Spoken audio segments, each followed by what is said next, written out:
Good morning. I'd like to welcome us to the Board of Behavioral Sciences meeting at the Hyatt Regency Orange County at 11999 Harbor Boulevard, Plaza Terrace in Garden Grove, California, 92840.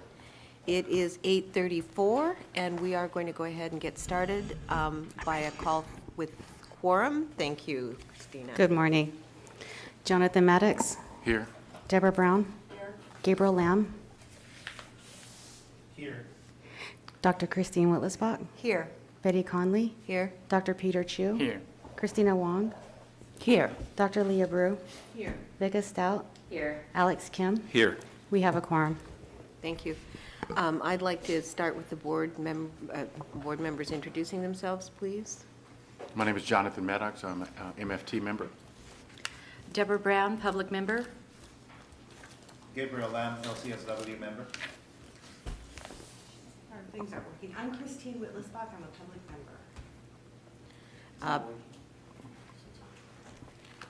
member. Betty Connolly, LEP member. Peter Chu, public member. Christina Wong, LCSW member. Leah Brew, LPCC member. Vika Stout, MFT member. Alexander Kim, public member. Now it's working. I'm sorry, it looks like it's only like a certain amount of microphones, so it can't be on at the same time. I Gotcha. didn't know that until right now. Thank you. So- Okay, yes, gotcha. Please turn it on. Okay.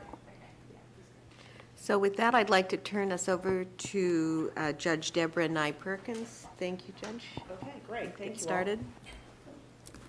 All right, wonderful. All right, so we're going to start with the petition hearings.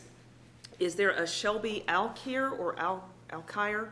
Ms. Alkire, if you could come forward, please, and have a seat at the table.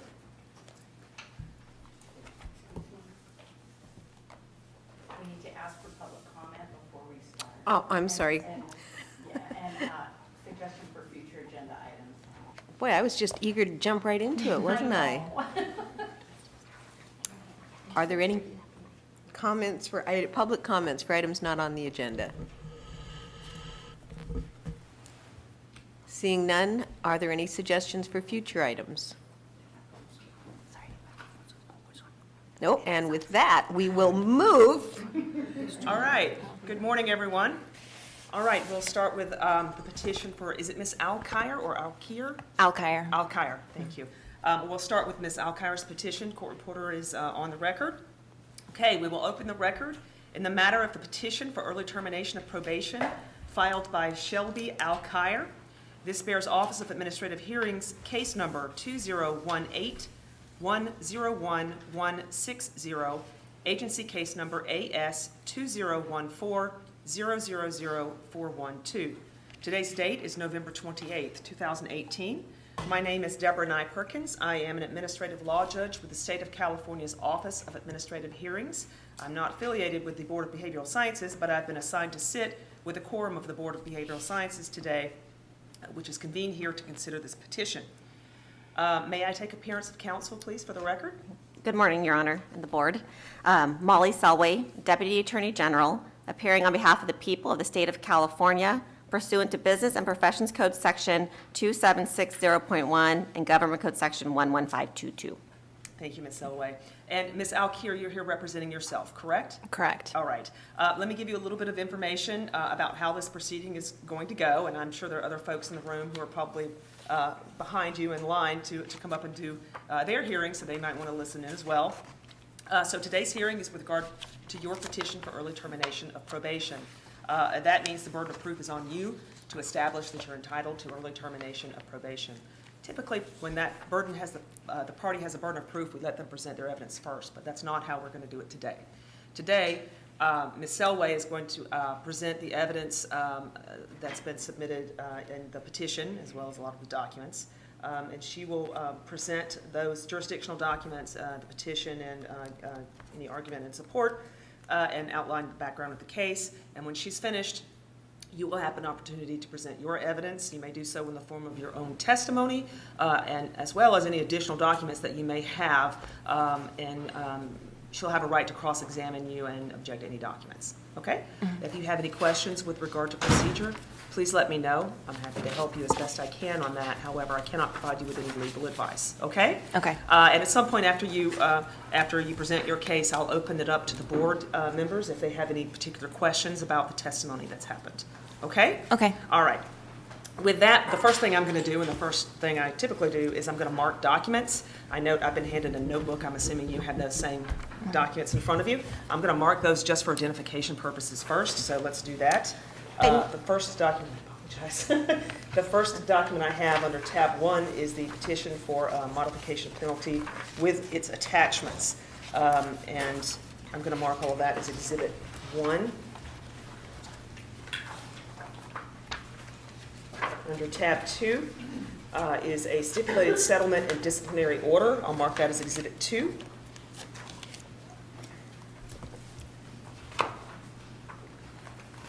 Under tab 3 is a psychotherapy report. It's a handwritten report dated 10/5/18. I'll mark that as Exhibit 3. Your Honor, if you, these are multiple reports. It's, I think every page is a different date. Okay, So that might be. it might be a little. Yes, every page is a different date. So it's multiple reports, and I'm going to mark all of them as Exhibit 3. I note they are all handwritten. Well, not all of them. I guess there's some at the end that aren't. Under tab 4 is the notification of the hearing in this matter. I'll mark that as Exhibit 4. And under tab 5 is the license history certification, 2-page document. I will mark as Exhibit 5. And Your Honor, this morning, she did provide one additional letter, and she did provide all the copies, which I'll bring up. Wonderful.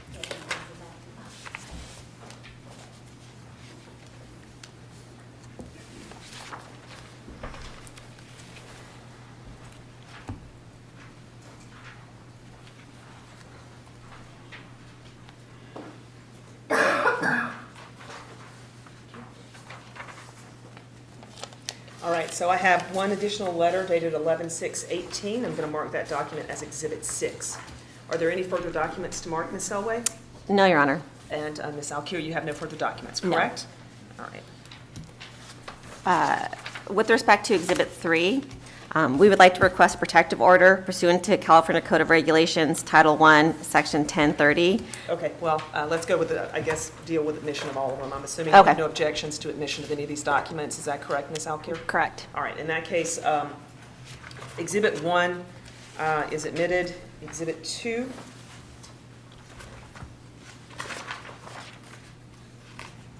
is also admitted. And Exhibit 3 is, contains confidential medical information, correct? Correct, Your Honor. All right, in that case, I will admit Exhibit 3, but I will place the document under seal.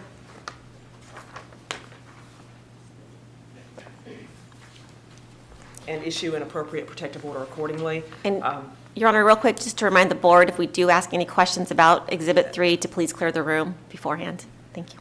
Yeah, I was just about to give that admonition, and to the court reporter as well. Obviously, this document is going to be placed under seal, but if there's any discussion of anything specific in this document, we need to deal with the fact that this is confidential information. Clear the room, and I would have to seal that portion of the transcript if necessary. Okay? At this point, we haven't gotten there, but, all right. Exhibit 4 is notice of the hearing, that's admitted, and Exhibit 5 is the license history, that is admitted. And then Exhibit 6 is, looks like a letter, which I'm sure we'll have some testimony about at some point, but I'll go ahead and admit that document. Thank you. All right. Would you like to provide an opening statement? Yes, a summary of the case, please. Summary, yes. We are here today on a petition for early termination of probation. Petitioner was issued Associate Clinical Social Worker Registration Number ASW 32594 on February 28, 2012. The board filed an accusation on July 29, 2014, based on a substantially related criminal conviction. Petitioner was convicted in or about December 2013 of a DUI. The night of the DUI, petitioner was involved in 2 separate collisions, and she failed to stop. Petitioner had a BAC of .32. Petitioner entered into a stipulated settlement, and her registration was placed on probation for 5 years with alcohol terms, effective March 20th, 2015. Petitioner's probation was tolled from December 1st, 2016 to February 1st, 2017, due to petitioners not performing clinical services. Petitioner revised probation completion date is May 20th, 2020. On November 22nd, 2017, petitioner was denied a request for early termination of probation. The denial, real quick. Petitioner was issued 4 probation violation notices and notices of noncompliance. 3 of the notices were due to petitioner's failure to log on or call in with the board's contracted biological fluid test provider. The 4th was due to a delinquent quarterly report. On November 22nd, 2017, petitioner was denied a request for early termination of probation. The denial was due to petitioner's failure to comply with terms and conditions of the disciplinary order. Other than the issues mentioned above, petitioner is fully complying with submitting psychotherapy or quarterly reports. She had 1 positive test on the biological fluid testing for, and I'm probably going to say this wrong, dextromethorphan, an over-the-counter cough suppressant, and all of her other tests were negative. She completed relapse prevention program and submitted her quarterly reports, and she has timely paid her cost in full. Thank you. Okay. All right. And I'm assuming rest subject to cross. You're correct, Your Honor. It's Okay. petition's burden to demonstrate that she is rehabilitated and safe to practice, and that her petition should be granted. Okay. All right, Ms. Alcaire, I'm going to place you under oath. So if you could please raise your right hand for me. Do you swear and affirm under the penalty of perjury to tell the truth, the whole truth, and nothing but the truth in this hearing today? I do. Okay. And I have this information, but could you please state and spell your full name for me, please? Shelby Alkire, Shelby Alkire. All right. And what is your current age, Ms. Alcaire? 31. All right. Are you currently employed? Yes. Where? The Control Center of Beverly Hills. And what is that? It is an intensive outpatient program for mental health and substance abuse for adults. And how long have you worked there? About 14 months, a little over a year. And what are your responsibilities there? I'm the clinical director there, so I am in charge of making sure and ensuring that the program is running compliantly with our state regulations, ensuring that the standards are upheld within the client's clinical charts, seeing some clients individually for psychotherapy, doing all of the initial assessments for clients and determining what their treatment plan will be and who and what other clinicians and psychotherapists are going to be on their treatment team and what modalities are going to be used, and ensuring compliance with a lot of either state audits or whatever governing entities we have over the facility. Okay. And what would you like to tell the board today about why we're here? Well, I want to say thank you, of course, first for allowing me to have the opportunity. As it was shared earlier, I wanted to do this last year and I wasn't permitted to, so I was really excited and glad that I was given the opportunity this year. And I was convicted, as stated, of a DUI in October of 2013, and there were a multitude of factors that led up to me making that decision for that event. And through my personal examination and what I have concluded with my therapist and the work that I've done is I would say that there was, which is now diagnosed, but before, undiagnosed depression and anxiety. And I used alcohol at that time as a means of coping because I didn't have or was unwilling to use or investigate other coping skills at that time. And so what I was struggling with was the depression would look like low self-esteem, no self-worth, hopelessness, isolation, and just a disconnection even to my own feelings at that point. So I don't even think then that I would have been able to say what was going on, because I just didn't even, there was just such a disconnection between how I was feeling and then my own mind and acknowledgement of that. So that led to the poor coping choices and then obtaining the DUI in 2013. And from there, I did go into an intensive outpatient program in San Diego, and I did that for 6 months. And that was the first time that I wasn't working at the time, so I just went straight into that, and that was my life, was figuring out what I was gonna do. And I didn't ever think of not being involved in social work, because this is all I've ever thought of doing. So for me, I didn't even, as long as I was going to be given the opportunity to maintain practicing, whatever the stipulations were, that's just, what I was going to do. I was surprised that I was even able to continue, because in school, I feel like they tell you if you do anything, you're done. So I was like, oh, wow, there's actually a program that I can still try to do this. So I was in the intensive outpatient program for 6 months, and then from there, I started working as a therapist in Los Angeles. Got to work with patients just, at whatever avenue they were in for addiction. So through there, I started off as a therapist and then ended up being program director, executive director, and then finally CEO towards the end of my time there. And now I'm at the Control Center of Beverly Hills as a clinical director. And an experience that I had recently that I felt was really important was that when I first became the clinical director, I was having a conversation with the owner, Dr. Reef Kareem, whom I submitted the letter today for as just a character reference. And he's a psychiatrist, so he, of course, has his governing board. And I was sharing with him my experience and being on probation with the board.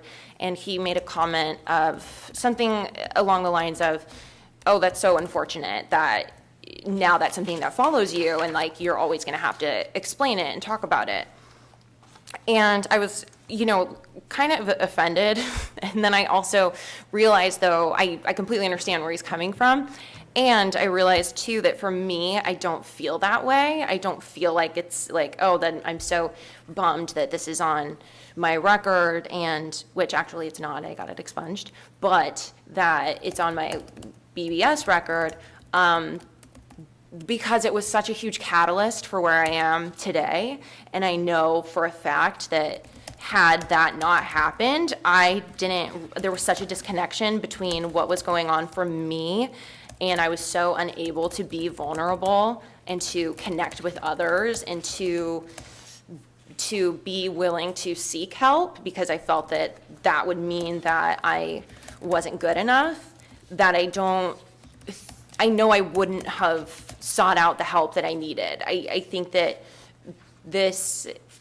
I've been able to use this as such a meaning of change for me, and I know that I would have never gone into the fields that I've been in and had the career opportunities that I've had, which have been amazing. There's no way that prior to this I would have been able to be a clinical director over addiction treatment, especially when I've used, my own poor coping skills. And so I think that for me, it's something I've never been, or probably after the first year after it happened, I was able to work through any guilt and shame and embarrassment, and of course I still have remorse over it because of what could have happened, and that it's such an awful choice. And because I made that choice, I feel like I wouldn't take it back at this point, knowing that nobody was hurt, because I've been able to just make such an amazing change for myself that I know I wouldn't have made otherwise.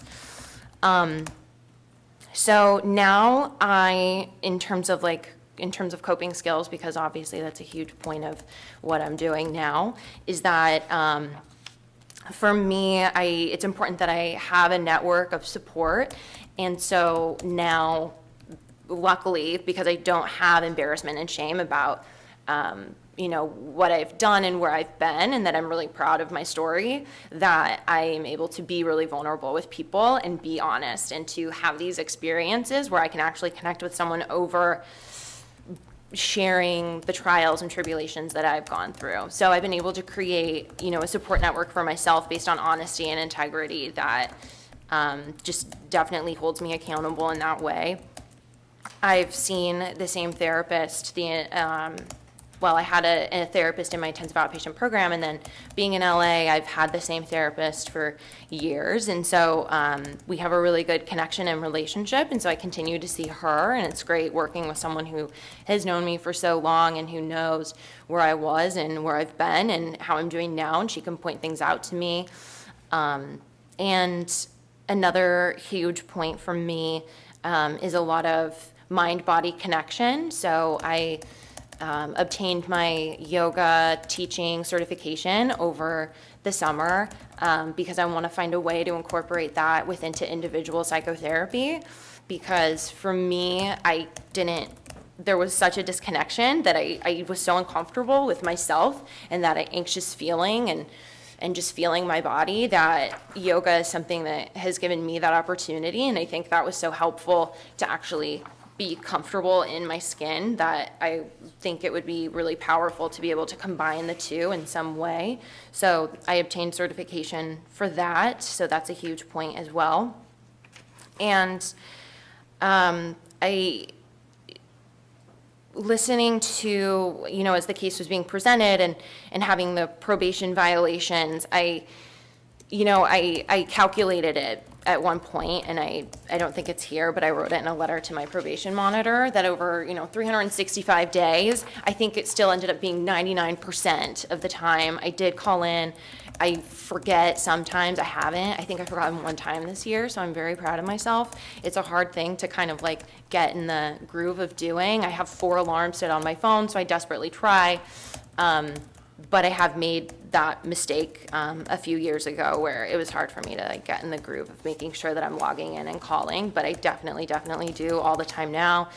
And then the quarterly report, being delinquent, my therapist is very assured that she sent it on time. I know it wasn't received, so she sent it again, but that's what happened there.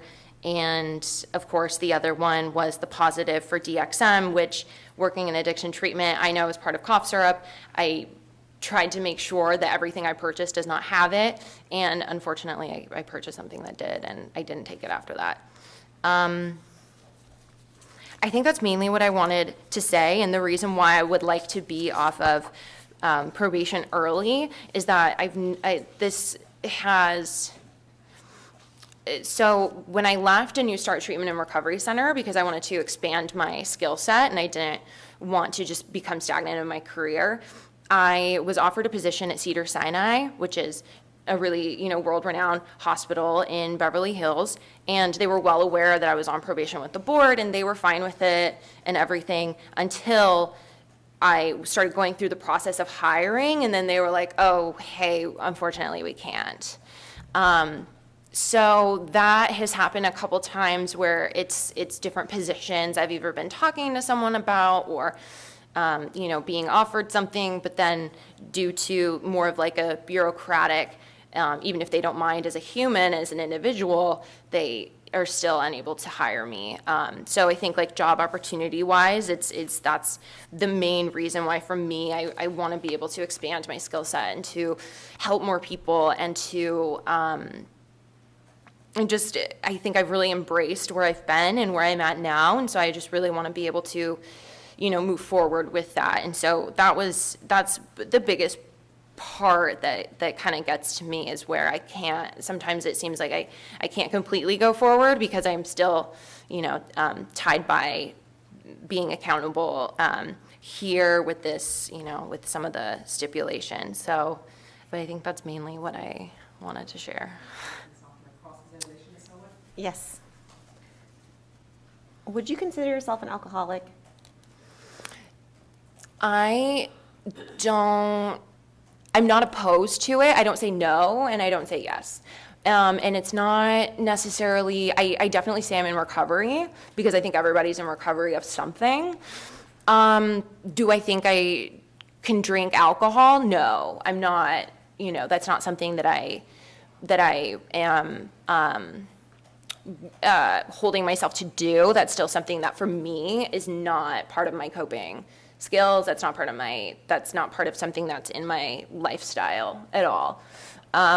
For me and the way that I've been in my recovery and my recovery with others, I think that people who are in recovery and who use, hey, I'm an alcoholic and or I'm an addict, I think that sometimes that's really attached to the 12-step program, which I think is an amazing program, and I've been to an abundance of AA meetings, but it's not something that I say is like my number one coping tool. So I don't like I feel like I'm almost pretending that I'm taking something from a community that really is invested and, kind of utilizes more of those labels. And so for me, I in this field, people will ask you like, oh, are you an addict? And so I just don't like taking something from them that maybe I'm not completely involved in, because there is an assumption of if you are, oh, okay, so you have a sponsor and you do this and that, and like my mentors and the people that are in my sober community, it doesn't always quite align with that. So that's kind of where I stand with that. Okay, so you're not currently in AA? No. Okay. And when did you stop going to AA? I probably at some point a couple of years ago was the last meeting that I went to for the 12 steps, yeah. Did you find AA to be helpful? Yeah, I mean, I think especially it was especially right after the fact I started going, and it was actually in part of my intensive outpatient program, and I did find it really helpful then because that was my first experience of it being accepted and of being able to share with somebody complete honesty and have it be like, oh, I get that. I've been through that. I completely understand that. So that was really impactful for me, and so I did find that really helpful at first. And then as my network grew, I'm able to do that outside of that setting. So I feel that I've created that for myself where I can do that within my friendships and my support network, where it doesn't have to be limited to the rooms. Okay. If your probation is terminated, would you continue therapy? 100%. Okay. Would you continue not drinking alcohol? Completely. Do you have any intentions of drinking alcohol again? No. Okay. And I think you have a pretty extensive experience in, it sounds like, alcohol addiction and through work, not necessarily personally, but do you understand that like a .30 is extremely high BAC? Mm-hmm. And do you understand why the board's concerned about that particular number? I'm sorry, I need you to say yes or no. You can have a moment. You can have a drink. It's okay. We're not going to torture you. Go for it. Have a moment. Can I elaborate on it? Sure. Okay. No, I completely do, and that's something that's been helpful for me within this field, is that I feel like I'm even more knowledgeable to that extent, where I'm like, hey, I understand medically a lot that maybe, somebody who hasn't had the experiences that I've had would. So I do 100% understand why anyone would have any concern.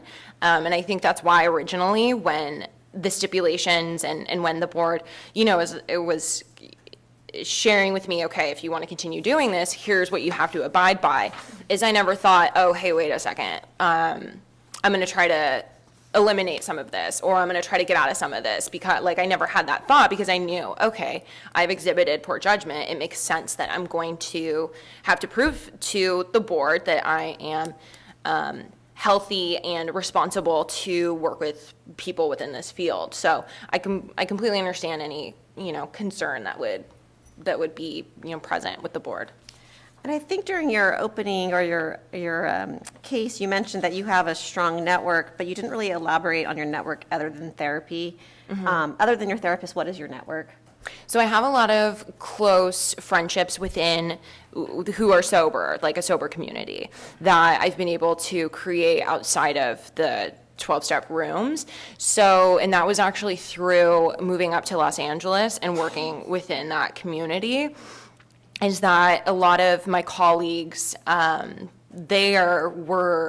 and are people who are sober. And so that was how I was able to create and kind of expand upon my own, personal recovery network. So that's a huge one for me there. And then also my family is a huge support system. I mean, I think that we and our families all provide us with something when we are growing up, and our families have a specific way that they communicate. And I think that this alone has been, and maybe they would disagree, but I think that this alone has been something where it's really opened communication networks, and it's really opened almost our level of honesty. And when we talk about mental illness, and, that's something that my sisters have struggled with as well. And so we now were able to really communicate about it, where, I don't think my mom's family ever communicated about it.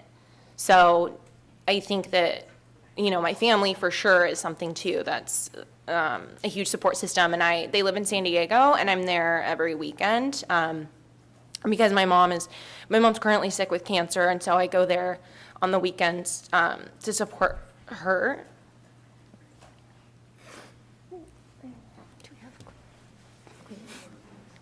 You can have a moment. It's okay. Just take a break.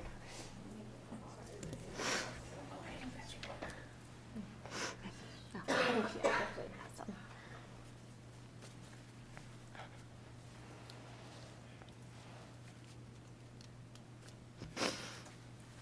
Awesome. And she,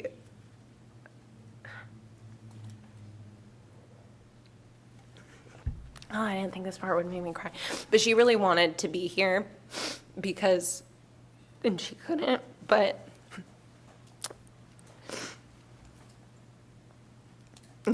talking to my mom about that this had happened was really hard, because she was so disappointed, and she's so proud of the work that I've done and where I'm at now, and I know that she really wanted to be here, but she has treatment, and so she couldn't. But I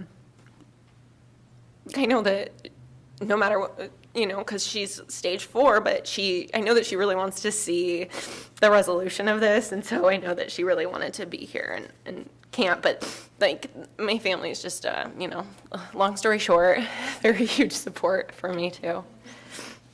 And then I believe you mentioned you suffer from depression and anxiety. Yeah. And is therapy your only treatment for that? I'm in therapy, and of course, all my outside activities and things that I make sure that I'm doing so that I don't isolate. And then I also take Wellbutrin and Lexapro. Okay. And currently, how often are you seeing your therapist? Once a week. And would you maintain that same schedule if your petition's granted? Yeah, I'm definitely open to it. Sometimes I feel like she would be open to every other week because she's like, what are we talking about now? But I don't mind, weekly. Okay, and just you haven't had any other criminal convictions? No. Correct, okay. I have no further questions. Okay, I'm going to ask one question before I open it up to the So I have one question before I open it up to the panel. Ms. Alkire, can you tell me when the last time you consumed alcohol was? 5 years ago. It was 2013. Mm-hmm. Do you have a particular date? The 31st, Halloween, sorry. October 31st? Yeah, October 31st. Okay. All right, so I'm going to open up for questions from the board. I'm going to start to my right, if anyone has any questions. Good morning, and thank you for coming in today. I want to applaud you for all of the tremendous work that you've done to sort of rehabilitate yourself and really work on your health and wellness. It's very impressive to see that you have really invested in that process and are doing much better at taking care of yourself. So thank you, and thank you for your time today. I do have a couple of questions, though.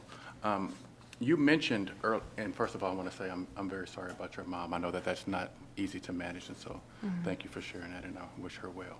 I have a question, though, about your network of support. One of the things that I've noticed just in looking at your paperwork is that a lot of the things that you have engaged in or are engaged in are professional structures or rehabilitative structures. And so I didn't really get a clear sense of sort of what your you say a community of sobriety, so I don't know if that's your best friend, I don't know if that's a group. So could you elaborate a little bit more on what a community of sobriety is for you?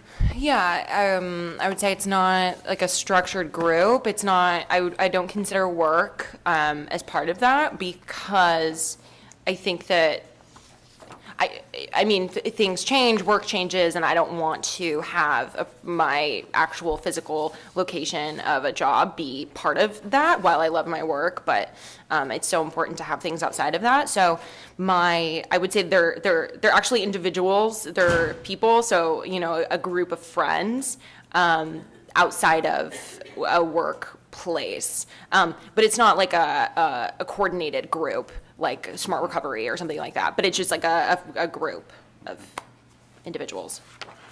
So just for clarity's sake, would these be people that you knew before your accident? I mean, before There's a couple friends that I have before, but primarily after. Okay. Another question I have is, you mentioned that your depression and anxiety manifests itself in low self-esteem. And I noticed that a lot of your sort of rationales for why you're safe to practice are connected to achievements. And so I'm wondering, have you had the experience of, or have you, as part of your, what is in your self-care plan to support you when the inevitable thing doesn't go your way, you don't get the job, you don't get the promotion, a relationship falls apart?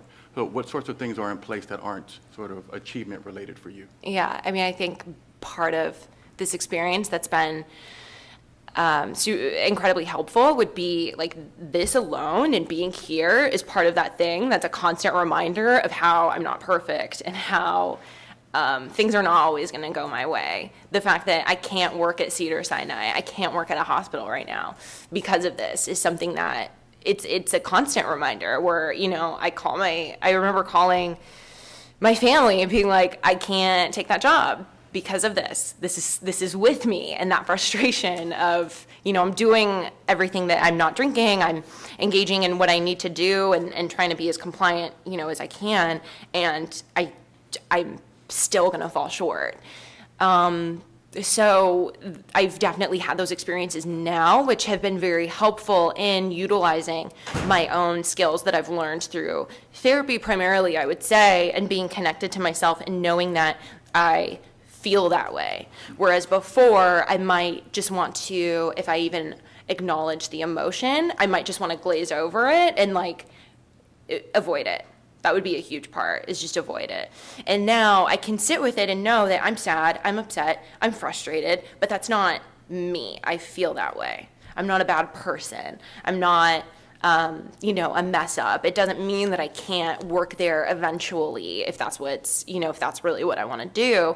It's just right now, here's where I'm at, and that's okay. So a lot of like mindfulness techniques within that too is I'm feeling how I'm feeling right now, and can that be okay? And it is. And the point that you brought up is so important, because that was a huge part of my story before, was that's how I got self-esteem before, was I felt like I had to be perfect. You know, I had to, I got my degree, and then immediately, I have to do advanced standing and go to Columbia, and I have to, you know, get this job. And I had it so attached to that, which is so fleeting. And then it wasn't true that I think this was just I was able to utilize this to be such a catalyst for truly understanding my worth outside of any type of, you know, promotion, relationship, work environment. You know, I've definitely had those letdowns in the past 5 years, for sure. And I know that that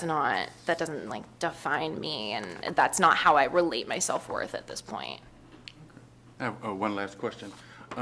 So you mentioned earlier that one of the primary reasons why you'd like to be released from probation is that it will open up other career opportunities for you. Could you tell the board, other than career opportunities, why we should consider releasing you from probation? What are some rationales? Why, or what other things that I would want to be alleviated? And So what other, besides just career opportunities? Yeah. Because we tend to find that a lot of people don't like the adverse consequences that come with being on probation. Yeah. Which one of them are career aspirations, so that is a consideration, but it's not a primary one for us. Yeah. And so I'm wondering what other considerations should we look at for you, other than job advancement, that you Yeah. should consider in looking at releases? Yeah, so I think also the geographic concerns, it gets difficult when, you know, especially I was traveling a lot for work, and it would be really difficult because if I would be called in to drug test that day, and I would let my probation monitor know, like, hey, I'm going to be in this area, and we would, you know, pick out a couple places. There was a time that, I mean, you know, when you travel for work, you're typically at a conference or you're and then to be called to test, then it's like, okay, well, do I Uber? How do I find a car? That's not my rental car. So then my colleague's like driving me to drug test. And then they're like, oh, you can't test here. But then when I looked it up, I could. So then I'm trying to call the board, but maybe it's not, and it just gets, you know, it's just really, it's difficult and stressful in that way because I want to be as compliant as I can, and it's nothing about the testing that's, you know, I feel like I can drug test in front of anybody at this point, so that's fine, but it's just more of like the you know, it's really difficult in that way to make sure that I'm being and attending to all of my obligations as best that I can. I feel like I'm always going to fall short in some way. You know, maybe I'm supposed to be somewhere for a specific thing. Maybe take my mom to treatment. Maybe, you know, a friend, you know, whatever it may be. And then, oh, I have to test that day. Okay, so I'm going to, you know, I've gotten pretty good at, like, I know the people at the testing site, so they're great. They're like, okay, you're quick, come in, you know. So it's gotten, you know, it's the best that it can be. And that's always something that kind of will get in the way.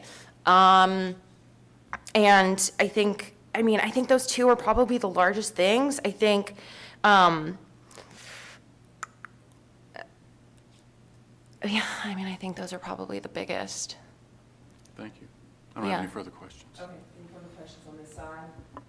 Okay. Good morning. Good morning. And forgive me if you've already mentioned this, but I was wondering, you mentioned when we were talking about AA, that it wasn't your number one. What is your number one? I think my number one, to be honest, I don't think I could say, like, this is it. I think it's a combination of things that just really help me to feel whole, and I know that I have to use those things. Like, so spirituality and faith and that continual exploration is something that's very important to me. So making sure that I spend that time, whether I do devotionals or whether I'm, like, a part that I loved in yoga was I have, you know, like, learning about and incorporating how faith has so many elements across different cultures that really are so similar. And so exploring that and just finding deeper meaning and being, you know, of service to others and not thinking about myself all the time. I mean, that's, no one needs to do that. But so, you know, it's just such a combination, but I think, I don't know that I could say, like, one thing, like, this is the most important. I think I would say that an idea that's the most important to me is connection. For 100%. That's something I've been able to look back on at my time before being convicted of the DUIs, that I couldn't connect with people because I was so scared of being honest and being vulnerable. And I thought that people liked me because I could be so good at things and perfect. And I thought that's where I got, you know, all the accolades, you know, whether it was from work or whether it was from, you know, parents. And not that, you know, anyone ever was mad if you didn't do well, but it's nice when you do well and someone's like, oh my gosh, you're so smart, you're so great. And then, so you don't want to say, oh, I'm also, like, really sad and don't want to wake up. So, I mean, so that was really tough. And so I know that now connecting with people and being able just to be fully honest and have the connection, I think, is number one within the 12 steps too. I mean, that's a huge component of the 12 steps. Number one is the connecting piece in the community. And so I know that. And so I, you know, apply that to my life too. Okay, thank you. Any further questions on this side? Hi, thanks for being here. I don't know if I'm going back to the same question that's been asked, but just plainly, what do you do for fun? What do you do to decompress? I work out and I do yoga. That's fun for me. When I'm able to and when I have time, I really enjoy watching reality TV. I think that's really fun, and it's always like a topic of conversation. Like, hey, did you see Vicky Gumbelson? So I really enjoy that. And I love being outside and making sure I'm connecting with, the earth and nature. And so for me, I'm not it's still been something that's congruent, past and present, is that I'm not the biggest social butterfly. So, I do need to take that time for myself. And that can be fun for me too. My dogs are really fun. That was probably the biggest. I can't believe I didn't say that first. Probably the number one fun is cuddling with the dogs. Any further questions on this side? Yeah?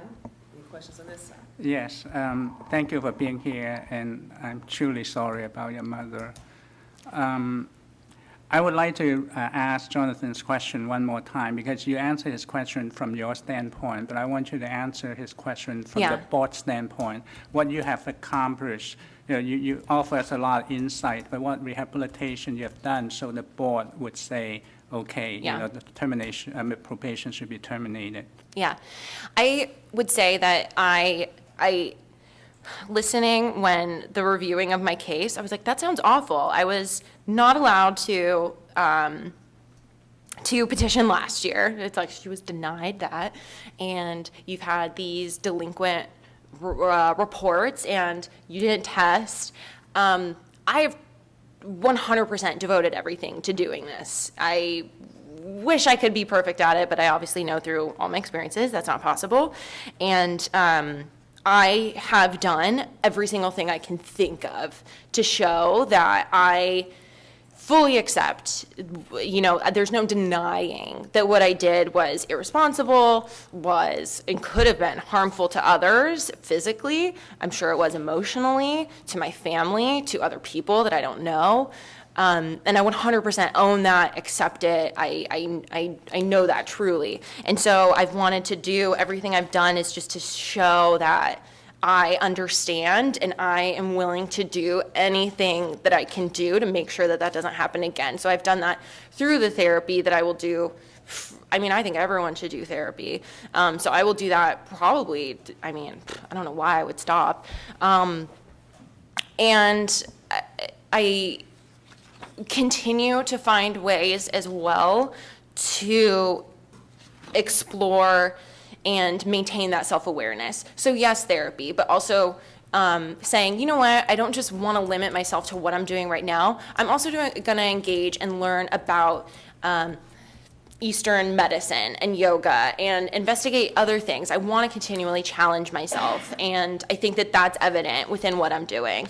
I think that I can, and the people that I've been able to work with who've been leaders within the addiction field in Los Angeles, at least, and my current boss actually nationwide, that that's somebody who has been able to see that firsthand and has been able to see, like, you have integrity, you have, the openness and the ability to act clinically and make clinical decisions in a responsible way. So I feel that looking at that information as well as firsthand testimony of, and that's somebody too who, well, I guess it's like probably no one's business, but like not in recovery. So they're not like, oh, hey, that's great. They're somebody who's completely unbiased in that way and is able to say, you've done everything to ensure that, that responsible clinical capacity. So I would say that. And also, I think, essentially I've done, every single thing that I can, that was asked. So I think that's a huge part. And then I think going above and beyond to make sure that I'm continually challenging myself. And then I think my devotion to the field, and that this has never been, I never tried to do something else to get out of it. I never thought, okay, well, maybe I'll just go into marketing. Maybe I'll go into entertainment. I live in LA. I can work at a studio. Like, there's never been another option for me. So I think that that devotion as well to, I just want to help as many people as I can in the safest way, and while also taking care of myself. And that dedication to the board, and that, it's also another 12-step theme, is just giving up and saying, okay, I'll do, whatever it takes. So I hope that that's indicative within this and from my testimony. Thank you. Just for the record, your therapist recommends reinstatement of your license. Is that right? Mm-hmm. Thank you. Good morning. Thanks morning. for coming in, and I want to thank you for the willingness to show your vulnerability, and I think that's very apparent that you've done some good work to work towards that. I do have a couple of questions. So in your current work, the control center, and you said that that the primary clientele are the people, adults who have the substance abuse issues. And mental health. It's a dual diagnosis thing. And they could also just be mental health, where maybe they don't have addiction as well. So it's both. It's both. Okay. So now, how do you, in this process of your own recovery and also helping them, how are you, for one, use of self, that's what the social worker talk all the time, to help the other people, to help your clients. And the second thing is, how do you set the healthy boundaries for yourself so you don't get triggered? Yeah. So and this has been pretty consistent since the DUIs, that I still don't, I don't disclose like my recovery to them unless I find it extremely helpful in some way. It's been rare that I would go into that. I think that's more maybe for me, or that would be more for me to make an easy connection. So I don't use myself in disclosure in that way, but I would say that I 100% use myself in my experience because I know what they're experiencing. And so I know what feelings they may be most likely having. I can be empathetic in a way that, and of course we can all be empathetic to relate to that specific emotion, but I can almost just even understand it on a deeper level, and our experiences are all different. So I know that their experience is not the same as mine, but I'm definitely 100% am able to utilize and have, my experience be helpful in that way. And I think it also helps me too to have even more patience because I get it, and to maybe be more flexible with specific treatment planning and things like that, where maybe somebody else might have, it might take maybe a little bit more effort to have that understanding or maintain that flexibility and not get burnt out. And the second question? The second question is that how do you prevent yourself not being triggered, by the information from your clients? I think, luckily it's not super frequent that would happen, because typically no one's there sharing a really good story about how they, were drunk and something great happened, and where it's oh man, I wish I could do. So typically they're sharing things where you're whoa, glad that.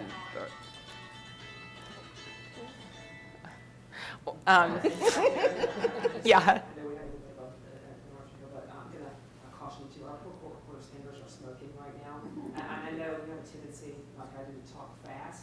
Oh, I'm sorry. A little bit more conscious of it. Yeah. She's probably going to kill me after this.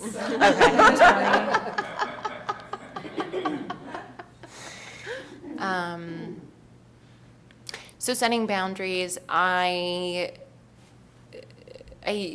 through practice and knowing that I end at a specific point and the client begins, and it's not my story and I can only do so much, and just having that understanding and making sure that I'm speaking with my supervisor, with my boss, with my therapist, and having the self-awareness to know when I'm maybe having some transference where I care more than I normally would, and exploring that.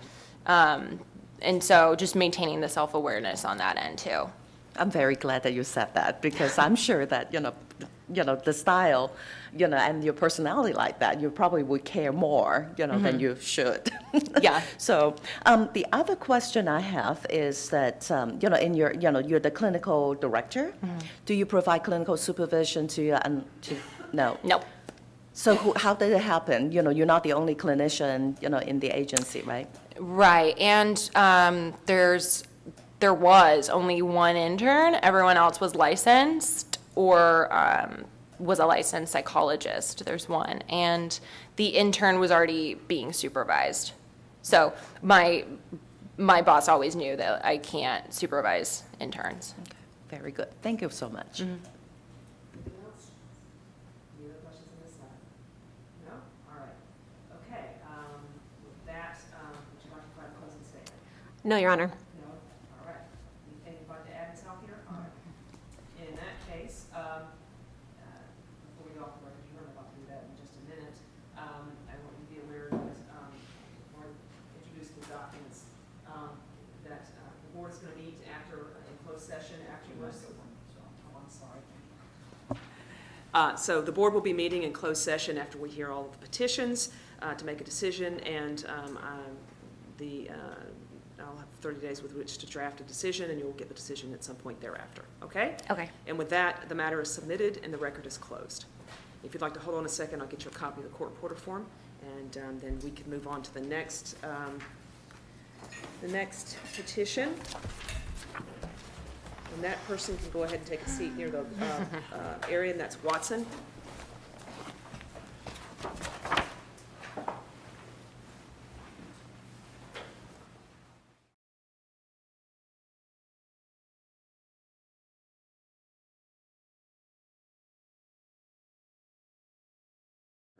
It looks bad on paper. All right, is everyone ready? We're about to go on the record. Yes, Your Honor. Okay, all right. I will open the record in the matter of the petition for early termination of probation filed by Deneen Watson. Is that correct pronunciation? That is. Okay. Yes. This bears Office of Administrative Hearings, case number 2018-101161, agency case number IM 2012000697. Today's date is November 28, 2018, and my name is Deborah Nye Perkins. I am an administrative law judge with the Office of Administrative Hearings, assigned today to sit with a quorum of the Board of Behavioral Sciences to consider this petition. May I take appearance, please, of the counsel? Good morning. Molly Selway, Deputy Attorney General, appearing on behalf of the people of the state of California pursuant to Business and Professions Code Section 2760.1 and Government Code Section 11522. Thank you. Thank you, Ms. Selway. And Mr. Watson, you're here representing yourself, correct? Yes. Okay. And I don't know if you were here for the previous petition hearing, but it's a very similar procedure. It's the same procedure. Essentially, Ms. Selway is going to present her evidence first, then I'll allow you to present your evidence, and the board may have questions afterwards, okay? If you have any questions with regard to procedure, please let me know, and I'll help as best I can. Thank you. All right, first thing I'm going to do before we get started is mark the documents. I've been handed a notebook, Mr. Watson, I'm assuming you have that as well. Documents that are tabbed, okay? All right, so under tab 1 is the petition for early termination of probation, as well as exhibits. I'm going to mark that as exhibit 1. Under tab 2 is a decision after rejection and disciplinary order with the accusation. That is marked as exhibit 2. Under tab 3 are psychological evaluations, as well as a release of information. And Ms. Selway, I note this is confidential information. I'm assuming you'd like to place this under seal, correct? Yes, Your Honor, that's correct. All right. I'm going to mark this as Exhibit 3, and I haven't dealt with admission yet, but when I do, it will be placed under seal. Thank you, if it's Your Honor. admitted. Under tab 4, these are psychotherapy quarterly reports. I'm going to mark all of these as Exhibit 4. Selway, is there any confidential information in this I need to be concerned about? Yes, these are also confidential. Okay. This also contains some confidential medical information as well, correct? All right, so 4 would also have to be dealt with under seal. Tab 5 is a hearing notice. I'm going to mark that as Exhibit 5. And under tab 6, we have the license and registration history. I'm gonna mark that as Exhibit 6. And then I have a single-page letter it's dated November 26th, 2018, from Jessica Rivera, and I'm gonna mark that as Exhibit 7. And Ms. Selway, I'm assuming you want to admit all of those documents. Yes, Your Honor, we'd like to offer them all into evidence. Okay. Mr. Watson, do you have any objections to my admitting these documents that I just marked into evidence? No. Okay. I'll admit the documents, and with regard to Exhibits 3 and 4, those will be placed under seal because they contain confidential medical information.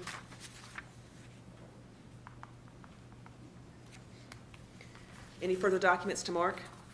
No, Your Honor. Mr. Watson, do you have any further documents to mark other than those I just marked? No, Your Honor. Okay.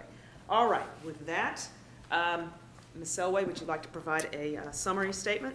Yes, Your Honor. We are here today on a petition for early termination of probation. Petitioner was issued Associate Marriage and Family Therapist Registration Number ASW 60311 on June 19th, 2009. Prior to the issuance of the registration, in 1999, petitioner was convicted of manufacturing a controlled substance by chemical extraction and willful harm or injury to a child, both felonies. He was sentenced to 5 years in prison and paroled after 3. The board filed an accusation on January 16, 2014, based on substantially related criminal convictions. Petitioner was convicted of a DUI on May 9, 2013. Petitioner told officer he had consumed 1 beer and marijuana, but after a blood draw, evidence showed petitioner had marijuana and methamphetamines in his system. Petitioner was also convicted on June 7, 2013, of maintaining a place to sell, give away, or to use controlled substances. Per the arrest, officers served a search warrant on a resident after using a ramp tool to gain entry. Officers found 6 adults inside with glass pipes, hypodermic syringes, digital scales, other drug paraphernalia, methamphetamine, oxycodone, and soma pills. The board adopted a decision after rejection that immediately revoked, stayed, and placed petitioner's registration on probation for 5 years with alcohol and drug terms, which was effective July 15, 2015. On November 22, 2017, petitioner was denied a request for early termination of probation. The denial was due to petitioner's failure to comply with terms and conditions of the disciplinary order. Okay, Miss, I'm going to slow you down a little bit. Oh, Miss too Selway. fast. I'm having difficulty Yeah. keeping up with No, you. it's You're fine. going very fast. I believe you said he was denied. Didn't catch the date. Actually, it was August 28th, 2017.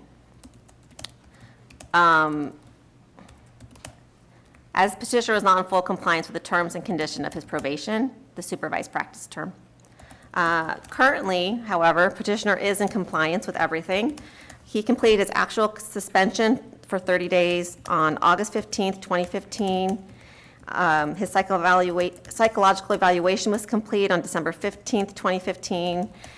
He has submitted all quarterly reports. He's now complying with supervised practice. He has fully complied with biological fluid testing. He's fully complied with the dependency support program. His remedial education was completed on August 15th, 2016, and he's fully compliant with the payment plan. He's also fully compliant with reimbursement of cost. It is petitioner's burden to demonstrate that he is safe to practice and that his petition should be granted. Therefore, we have nothing further at this time, but reserve the right to cross-examine a petitioner if he does not choose to testify. Thank you. Okay. All right, Mr. Watson, I'm going to place you under oath. Could you please raise your right hand? Do you swear and affirm under the penalty of perjury to tell the truth, the whole truth, and nothing but the truth in this hearing today? I do. Okay. Now, I have this information, but I'm going to ask you to state and spell your full name for me, please. My full, true, and legal name is Deneen, D-E-N-E-E-N, Leo Watson Leo? Jr. Leo is my middle name. Watson. Okay. Thank you, Mr. Watson. And what is your current age? I am 49. Okay. Are you currently employed? I am. Where? I work at 3 different places, 1099. I am a therapist full-time at Clearview Behavioral Services, a group practice in Redlands, California. where I see adults, children, families for psychotherapy with regards to different, there's no one particular specialization. I also am clinical director and audit charts at Everlast Recovery, a recovery home that's licensed for 6 males or females, and I do psychotherapy there. And the Everlast Recovery is in La Sierra, California. I also, Is that full-time? that is part-time, very part-time, maybe 10 hours a week. And I also 1099 as a therapist at Howard Lodge. I didn't catch that. Howard, Hower, Lodge. And that's in Twin Peaks, California. And it is a licensed adult residential facility for females.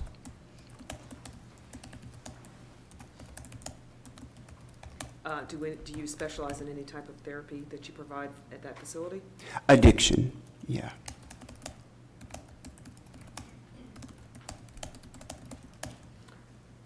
Okay, and how long have you had these, how long have you been employed by these 3 facilities? 6 months for Clearview Behavioral Services, about 1.5 years for Howard Lodge, and about 1 year for Everlast Recovery. Okay. What would you like to tell the board today about why we are here? Okay. Your Honor, Counsel for the State, ladies and gentlemen of the Board of Behavioral Sciences, I want to thank you for, I'm so very grateful to be on probation. I want to thank you. There's a great deal of gratitude. I think that it's all grace and mercy. And the ability to be on probation has, I think I have embraced it and have changed my life. I believe that I can cut to the chase with regards to addiction. I was an addict very early on. Referring to petition question 11 in my packet, it kind of summarizes the nature of my life in regards to recovery. And every good thing that I've had in my life has been a result of being active in recovery, particularly the 12-step. I'm a huge 12-stepper, right? So I brought with me today, I'm 40 months into a 60-month probation with the board, and when I was placed on probation, I was already 2 years clean, so I brought my 6-year chip. This is very, very important to me.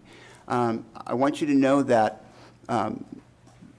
my life is best framed through the gifts of recovery. So when I was 29, I was arrested for having possession of a chemical called acetylacetone or phenylacetone, and that, along with a friend of mine,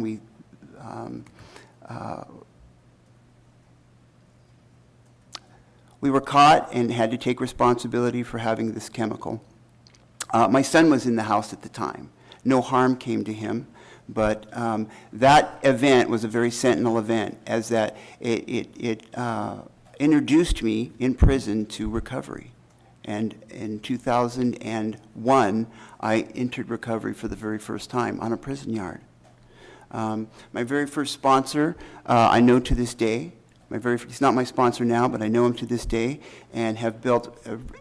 He was the man that initially prepared me to get out and reap all of the benefits of recovery. From 2002 when I paroled until 2009, I think I was active in recovery, and all good things, my degree, my life, you know what I mean, that I had become a KDAC 2, that I had worked in rehabs, all of these things, a direct result of me being active in the program. And as soon as I got my degree and I was working as an intern, I let go of the program. I made the textbook mistake of not going to meetings. It's that simple. So I didn't have any tools sharpened. In 2010, I got married, and the best day of my life, fantastic day of my life. And on my honeymoon, I took a drink. Now, that drink didn't immediately cascade into chaos, but what it did was, in my mind, serve as a relapse where I didn't go back to recovery, right? I didn't go back.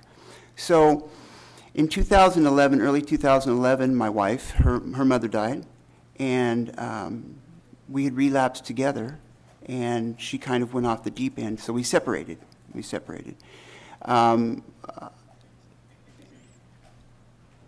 I let go of my position working in a rehab as an intern therapist and took up a position teaching, knowing that recovery just it wasn't congruent, right?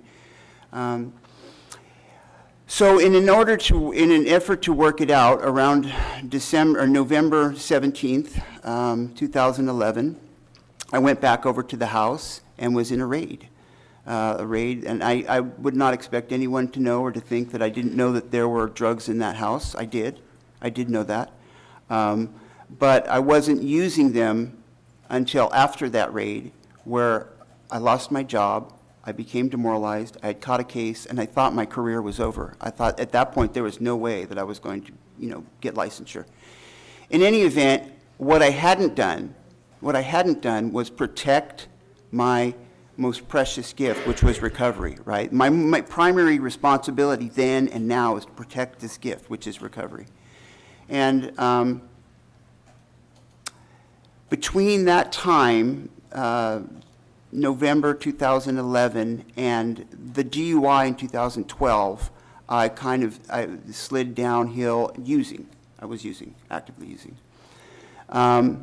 The DUI kind of served as the impetus to just get into treatment. Right after the DUI, I got on a list, and then I got into treatment, and it was such a relief. It required a whole new surrender, and everything good in my life now is a direct result of being very, very active in recovery. Very active in recovery.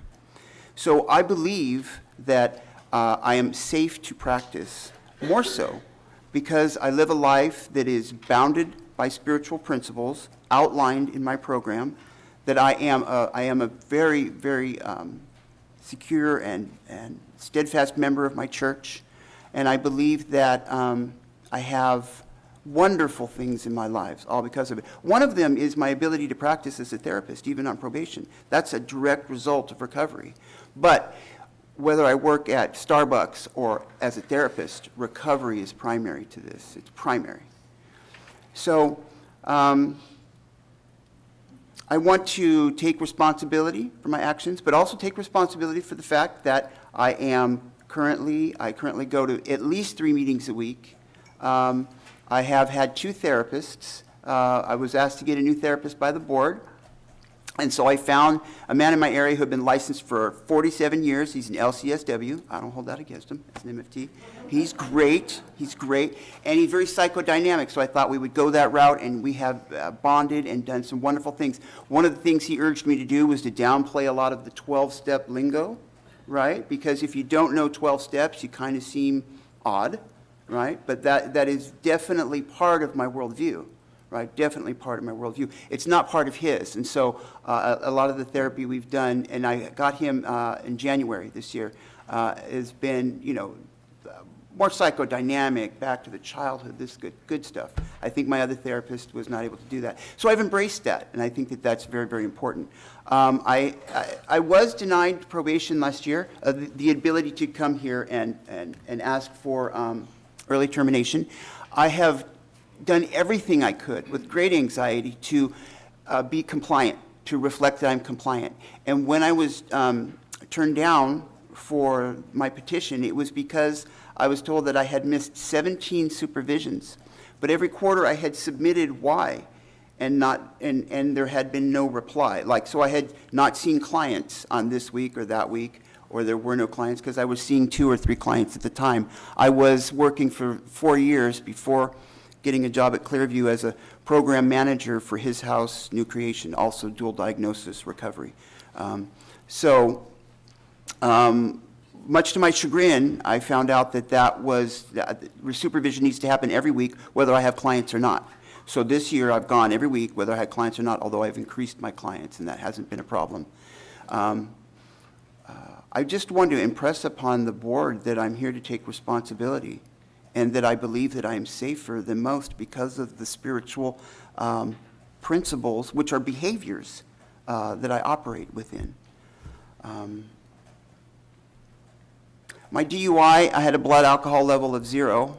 I think that I was tired. My diabetes was off the hook, but in any event, it served out. It was a good thing because it was the impetus that got me back into recovery. So tired I was. I think that's it. Yes, thank you. What's your sobriety date? 8/13/12, 8/31/12. Okay. And no relapses? No, ma'am. No, ma'am. 8/31 through 2012, right. And you currently have a sponsor, correct? I do, Rolf E., yes. Okay. He has and submitted a letter. How long have you had this sponsor?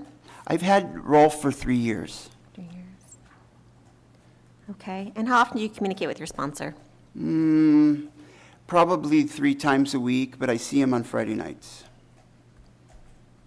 And what do you do when you see him? Is it like a meeting or is it? Yeah, usually we sit in the Friday night candlelight, and he's the chip guy, and I'm the secretary, or I've had a commitment there doing something. So we usually just chop it up. Okay. And are you a sponsor to anybody else? I am. I am. And how many people are you a sponsor to? 2 that count. 2 that are really involved, and yeah. Okay. And how long have you been a sponsor?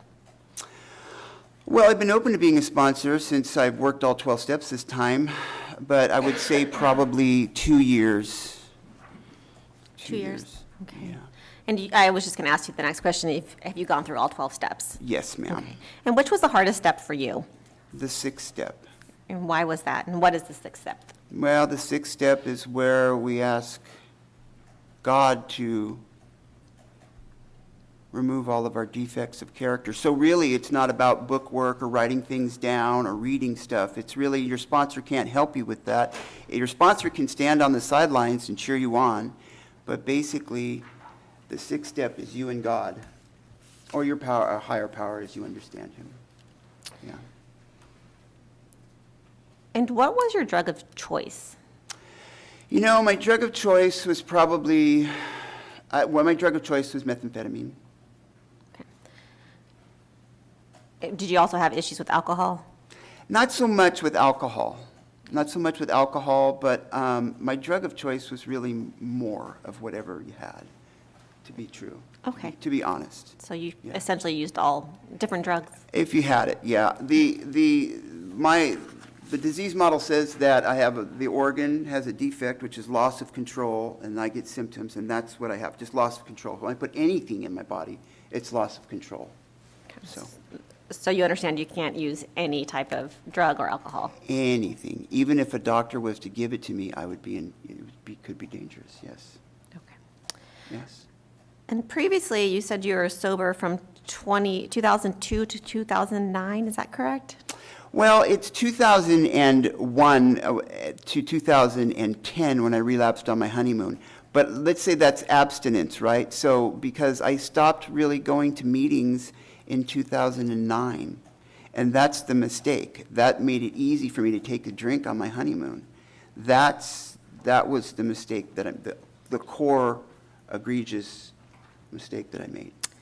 Okay, so previously you were sober for, almost, what was it, 8 years, or 7 to 8 years, and you did have a relapse. What assurances can you give the board today that with your relatively brief time of sobriety that wouldn't happen again? So this is a great question, an assurance. The nature of the relapse was different than my use the first time. The nature of the relapse, now I have a life, I have a career, I have money. My relapse was so horrible and so painful. When I was younger and previous to going to prison in my 29, was like I didn't have anything to throw away, right? But I had. And I don't know all of that time, even working in the field of addiction, that I truly believed in the disease model of addiction. I don't know that I did, but I do now. I do now because I could see how its progressive nature was when I took that first drink and how it led. and how we see what happens to people who don't go to meetings and who stop working the program. We see that. It's textbook. I'm a believer. I'm a believer. And that relapse was so painful. I mean, just losing or potentially losing my ability to help others was devastating. But the demoralized state was beyond.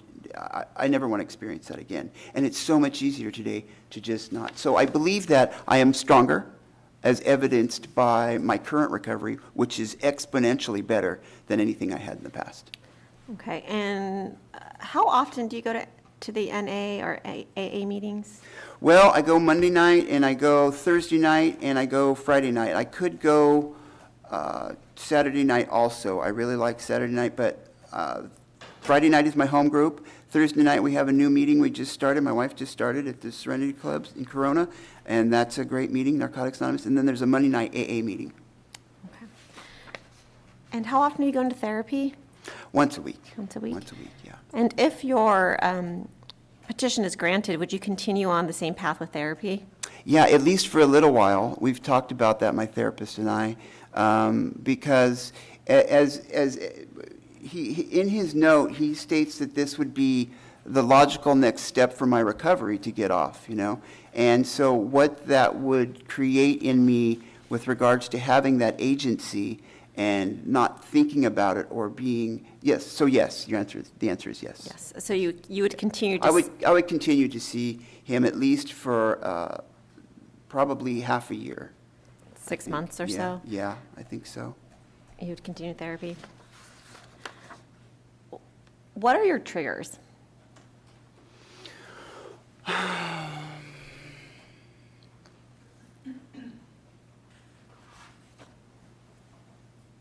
Well, perhaps the sense of being over. I don't know that I get triggered at this point in my recovery, triggered to crave drugs and alcohol.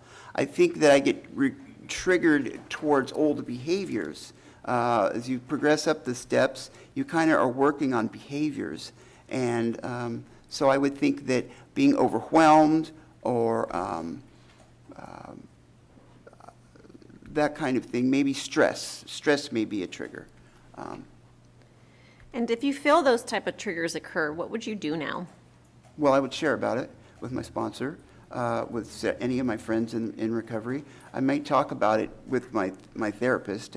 That would probably be something that would happen also. I mean, I would talk about it. I would talk about it with my colleagues. You know what I mean? For sure. Yeah. I just briefly want to talk about the 2010-2011 period that you had mentioned. You got married in 2010. 2011 was when you and your wife relapsed together. That's No, 2010 we got married. And so great day, best day. But then we went on a honeymoon on a cruise, and neither of us had been going to meetings that last whole year. Too busy helping everybody else. In any event, not taking care of our primary responsibility, and we took a drink on the boat. At that point, that's a relapse. It didn't immediately descend into drinking every night or drinking in the morning before work. But what it did was it kind of drew a line where you're not in recovery anymore. And that's a real important point right there. That's the critical mass moment, kind of. So on November 17th, 2011, the house was raided. You said the house. Was that your house that was raided? It was the house that my wife and I had lived in as a married couple. It was actually her house. Her house. And Yeah. so you were no longer living with your wife? No, I had moved out previous that year, but I'd gone back and had hoped to reconcile. It was right near Thanksgiving, and I had hoped to reconcile, but I should have left. I should not have stayed there. And is your wife in recovery with you? She is. Okay. Do you have the same, similar sobriety dates? No, my wife is coming up on 3 years. You mentioned your friends. Can you explain more about your friends now and how those friends changed from when you were using drugs versus the friends you have today? Are they the same friends, or have you... Oh, no. There's nobody that I know when I was using, unless they've gotten clean and that'd be remarkable. The people that I know now are people that I knew back in the day when I was clean before, or I have an army of friends that I know from all over the Inland Empire, where I live out in Corona, Riverside, Norco, Highland, all of the people, and from working in the industry, those people who also go to meetings, I would know them or be able or have socialized with them. So everybody that I know now is in recovery, or is a member of my church, and those, I guess, those worlds cross over a little bit because I did celebrate recovery 12-step life group with my church for a while. Okay. And what church do you go to? Crossroads Christian Church in Corona, California. Okay. And how long have you been going to that church? Oh, gosh, since 3 years. 3 years. Okay. And how often do you go to church? Every week. Once a week? Every week, yeah. Okay. Every week. So you're a busy guy. You have lots going on. It is very structured life, very structured life. We wake up every morning, we log in, see if we got a test, we go to therapy, we go to supervision, we go to meetings. It's very structured. Is your wife also a therapist? No, she is, my wife does CD, chemical dependency IOP for Canyon Ridge Hospital. Okay. Master's level CD. Okay. So you said we. I wasn't sure if you're both in some type of probation program or no. Okay.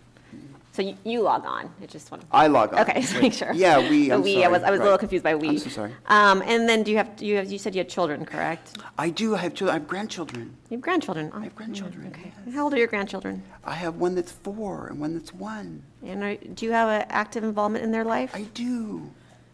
I do. I took them to Disneyland last week, on Saturday. Yay. Okay. And does that also help with your sobriety? It does. They do not have to ever see me loaded. They're wonderful. And I'm so much better at it than their parents. I'm so much better at it. Yes. Okay. They're wonderful. They're my favorite people. So you said 2 grandchildren, and how many children? Oh, gosh. Okay, so I have 2 stepsons that are doing good and a biological son who's doing okay, job-wise. And they're all out. None of them are in trouble. And that's 23, 26, and 28. Okay. I believe I have, let me just look at my notes really quick, but I don't think I have any further questions.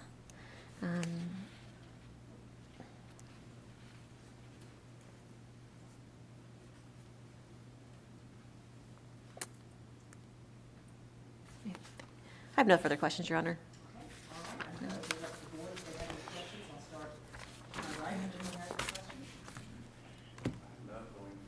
Thank you for coming today. Oh, thank you. There we go. Thank you for coming today. It has been a delight listening to you and just sort of your use of self and just sort of your transparency with us. So I appreciate that and just enjoyed listening to you. And I want to commend you for the work that you've done over the past several years to sort of maintain your recovery and to support your, just not getting off probation, but to sort of rebuild and reinvigorate your life with things that are healthy. So thank you for that.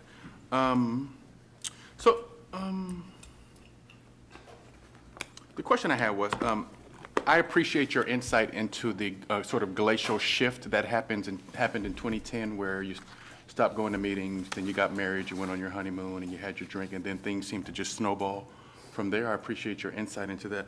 I'm wondering, what aspects or components of your support plan would you say are the most critical to ensuring that that doesn't happen again? That's the first question. Yeah. So what keeps me from making that same mistake?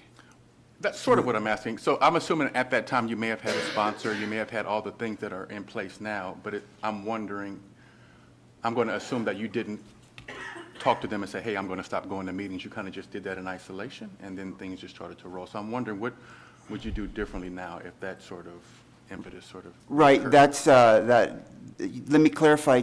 So basically in 2009, while still abstinent and still in recovery, I stopped going to meetings. So really, if you don't go to meetings, if you're not active in the fellowship, you're just abstinent, you're not in recovery. So because I hadn't gone to meetings for a year, when I got to the wedding, I had no tools sharpened. It's like having not started your lawnmower. I had nobody to call. I had let everybody go. And so I had drifted away by the time I took that first drink, making that decision very easy, right? And that is the core of what we say in the program, like, you don't drift away. Sure. You don't drift away. It is a gift that you have, that you have to guard. Can I clarify my question? 'Cause Yes. that's actually helpful information, but I'm wondering, so you mentioned drifting away, so what was it that allowed you to so easily pull up your anchor and drift? I'm wondering, it sounds like you didn't, you didn't right. check in with your sponsor and say, hey, I'm not going anymore, what do you think? I mean, so Right, what's different right, now? right. So I got busy, so the answer is self-care. Like, I was too busy, and I thought that recovery was helping people. But recovery is not about helping people, in fact. My recovery is about, it's not about a class I might run on chemical dependency. My recovery is about me being invested in what I need to do to be healthy spiritually, emotionally, mentally, and physically. And so that needs to be done on a daily basis. So surrounding myself with people who will tell me, like my sponsor, that I'm just, not acting right. Not acting right. You're not acting right. Come on, there's some stinking thinking. You need that kind of thing is imperative. And of course, the willingness to listen when that happens. Does that answer the question? That does answer the question, Okay. which leads me to my second question, because I was very curious to know sort of, as it relates to your recovery plan, what does your self-care look like? Oh. Sponsors, I understand the sponsor. Right. So what other sorts of things do you do to take care of you? Because you're very busy. You have 3 jobs. It sounds like you go to 3 or 4 meetings a week. Yeah. You're in church. I mean, Right. when do you just sort of unplug and say, hey, or what do you do? Right, I love that. So the self-care is mandatory, I've been told by my sponsor. So I read. I love to read, and to read quietly and away from the rest of the family. We also do stuff with the grandkids. I think that's pretty fun, because you get to rent the grandkids and then give them back. So that's good. I get the best part of it and give it back. I think that I go to the gym. I go to the gym religiously, because I'm diabetic. I'm insulin-dependent diabetic. So I need to make sure that I am feeling good physically. It's the basis for everything else, right? And then we do a lot of prayer. Formal prayer. I mean, but it's kind of informal. But in my house, there's a prayer time at night. We do the prayer, and then we go to bed and that kind of thing. So we go to Disneyland. We're pass holders. Annual pass holders, we're only about 0.9 miles from there, right now. So we do those kinds of things. We go to conventions, do a lot of fun and recovery. There's a lot of recovery events. But as far as self-care just towards me, I think reading is good. And reading stuff has nothing to do with the industry, right? Like not reading, any industry-related anything on trauma or PTSD, just like reading a novel. Okay.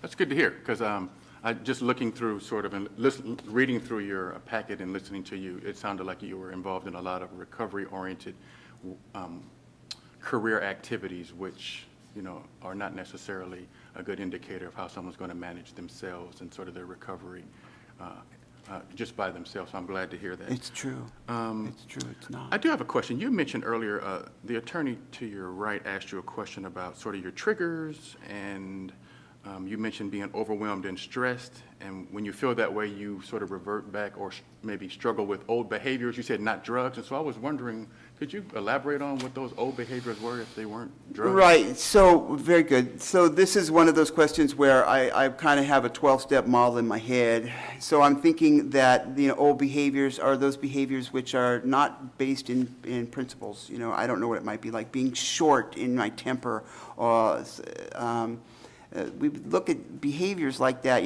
being short with your loved ones, if you're stressed, those kinds of things. Those are emotional relapses of a sort, right? Which might take place before a physical relapse, before you could ever get there.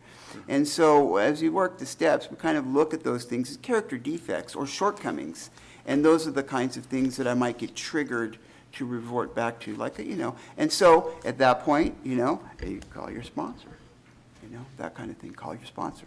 Is that the protocol, or is that what you do? Oh, no, that's what I do. Okay. No, that's what I do. I do that. Or I talk to some of my colleagues who are in recovery also. Not all of them, and not everybody knows my story, because you can't unring the bell. Sure. You know, but I have a lot of confidants, you know, again, back to balances and checks, I suppose. Does that answer your question? It definitely does. Okay. So thank you very much. I appreciate it. I don't have any more Thank you. questions. Okay, anyone else on this side? Okay. Hi, thanks for coming in. I just want to say I really enjoyed listening to your story today, and you've done a lot of work, and I think that's great. My question revolves around, you are so incredibly busy. 3 jobs, 3 or 4 meetings a week, you've got your sponsees that you talk to. And like you said, recovery is not taking care of other people, right? So my question is, tell me a little bit about when you do self-reflection on a daily basis. Like, when does that happen? What does that look like? When do you think about you? Because when you're so busy, sometimes, I know me, it's easy not to think about yourself. It is, it's true. Yeah. So the very first way that happens, before I can check anything else on social media, before I can do anything with a bank account, before I can, I have several apps that have Bible verses. Okay, so I'm a believer, and I go on there and I meditate and reflect on a scripture every day. And that's what I'll post to Facebook regardless. So my Facebook page has endless posts of scripture. Goes back years. But that's what I start the day off, and I try to find one that fits, and there's a great many, right? So that's where it starts in the morning. Self-reflection, that's totally by myself with a cup of coffee.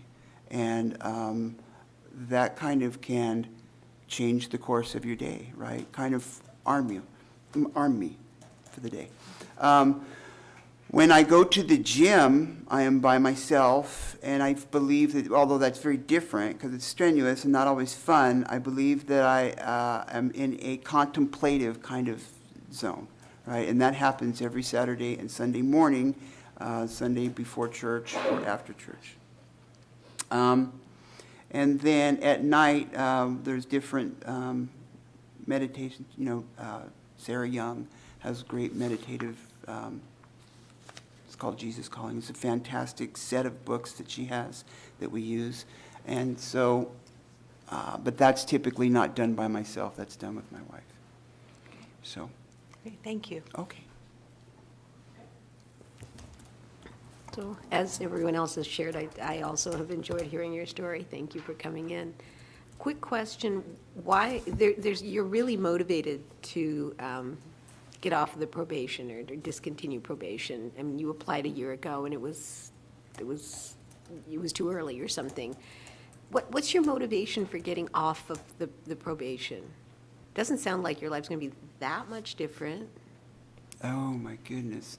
Yes, it would be a sense of having, as my therapist and I have worked on this, and it's a sense of having agency again, like completely. Like I operate unlike every other therapist with a license that I know, and I don't have a sense of full agency because every client that I have, and it was scary at first, it was terrifying at first, but every client I have has to sign a release to my supervisor, and I have to explain that, you know. It is, of course, financially punitive. It's financially punitive, as we know that. But that's offset with gratitude that I get to do it, because I signed up for it. I'm like, yeah. But I think that it is just the next logical step in my recovery, in becoming who I am. And cherishing, having a license without probation. I've never had one. That's an amazing thing. Thanks for coming in. I just have a quick question. I don't seem to find your therapist's recommendation. Does the therapist recommend termination of your probation? He does, yes. His name is Dan Siegel, and he does have a letter in here, and he talks about it being the next logical step in my recovery. He does.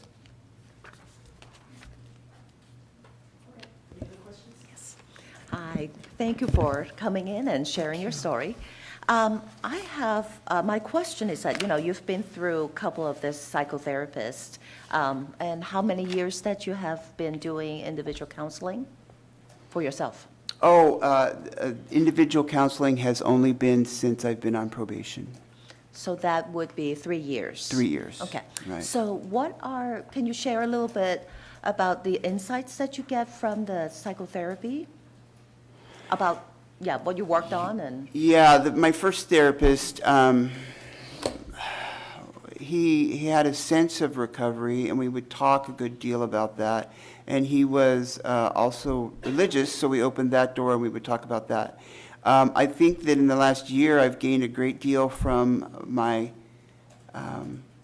it's a challenge for therapists because we're long-term therapy clients. Like we're there, like I'm coming for years, so it's a challenge for them to have goals for us. But Dan Siegel, the LCSW who sees me now, has opened up wanting to explore dimensions of me or open them up so where I would be able to not think about work, not think about the stress of probation. He sent me to the Sequoias. I'd never been, but he said you really need to go to Kings Canyon and Sequoia, and this is prescription. So he'd sent me up there to do long nature walks, and I did that. I did that with my wife, and it was remarkable in a sense to kind of flesh out another dimension of who I am, apart from all of my past and everything else. So it was a remarkable thing. And so that's kind of the theme that he's on. In addition to that, it's very psychodynamic. So he goes back into my childhood and looks at feelings of inadequacy I had with my parents and this kind of thing. And he's very good about it, right? And I think maybe I'm more ready for it at this point, or have been this year. It's pretty good. I had a good childhood, but there's always stuff. You know what I mean? There's always stuff. So does that answer your question? Yeah, so, now yes, thank you. I'm also thinking that now, because you have,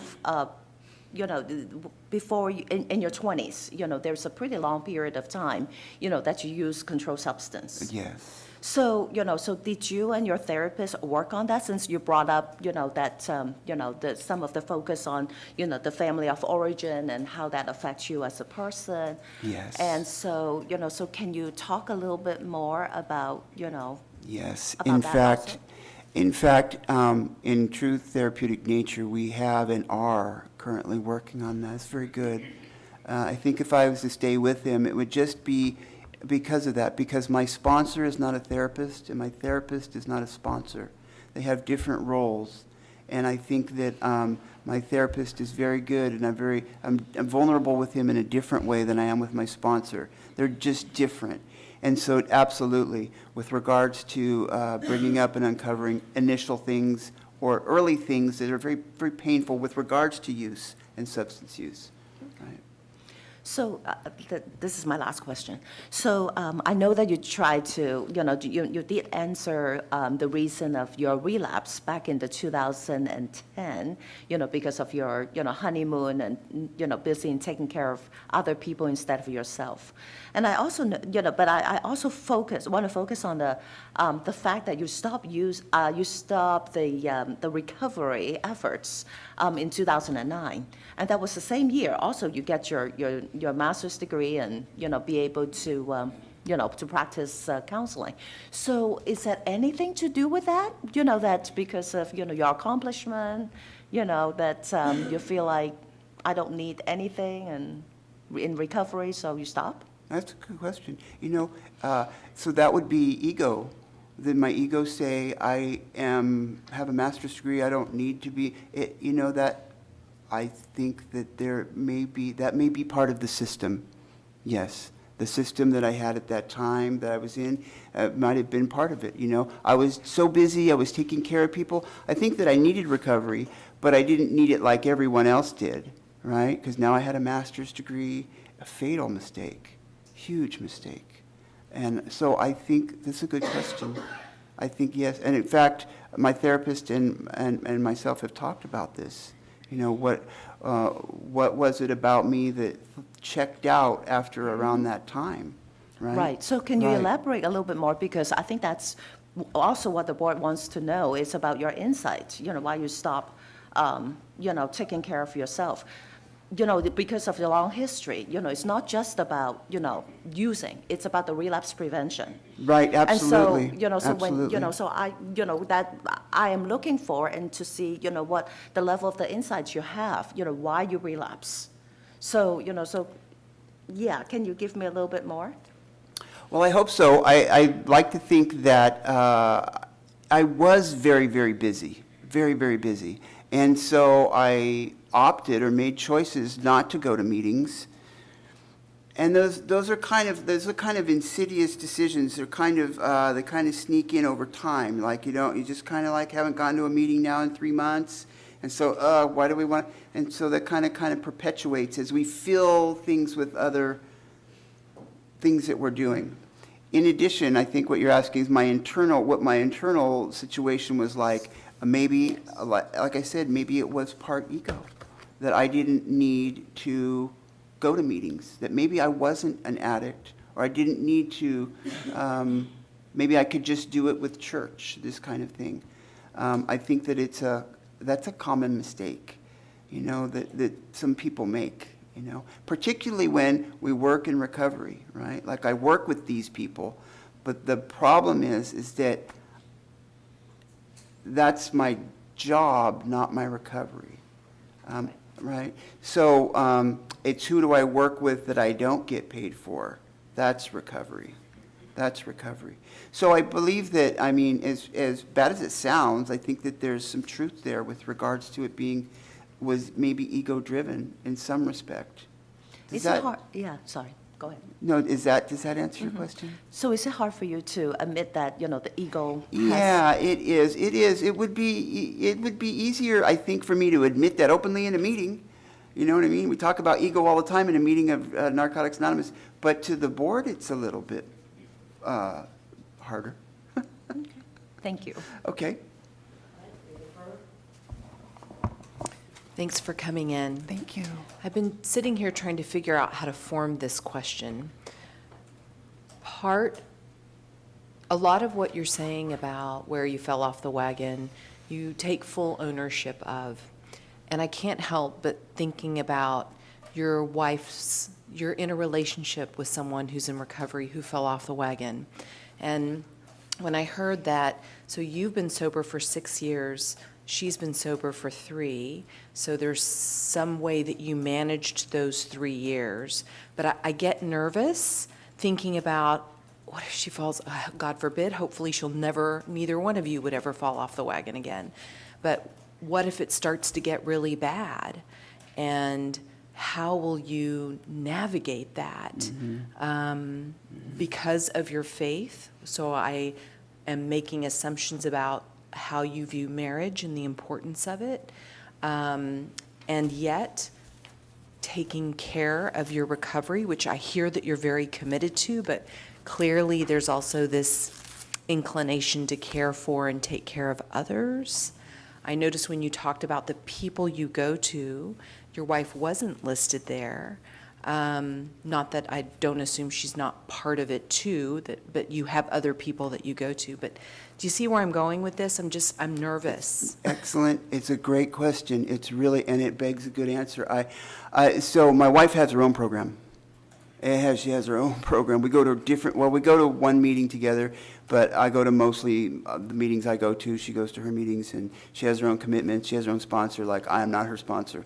And she reminds me all the time, I am not her therapist. No, you're not my therapist.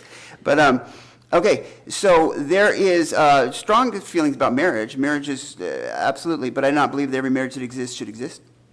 I do not believe that there are definitely rules on cohabitation, and I have been down this road before. I have been down this road, and I have surrounded myself with people that get it.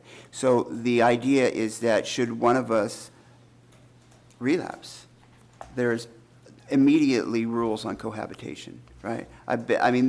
This